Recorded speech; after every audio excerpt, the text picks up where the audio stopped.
আপনার দাঁতে কি পোকা হয়ে গেছে আর দাঁত ফাঁকা হয়ে যাচ্ছে? চিন্তার কিছু নেই। আজ আমি আপনাদের বলবো কয়েকটি প্রাকৃতিক উপায় যা দাঁতকে করবে মজবুত ও সুস্থ। নাম্বার 1 হলো লবঙ্গ। খাওয়া শেষ করে একটি লবঙ্গ চিবান।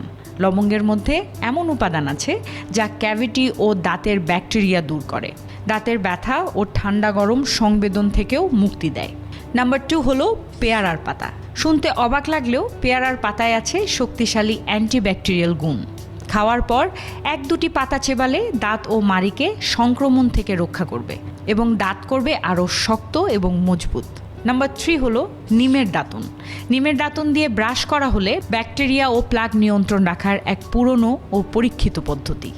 নাম্বার 4 হলো কচকচে সবজি বা ফল, যেমন গাজর বা আপেলের মতো সবজি বা ফল চেবানো দাঁতের জন্য প্রাকৃতিক স্কার্বের মতো কাজ করে।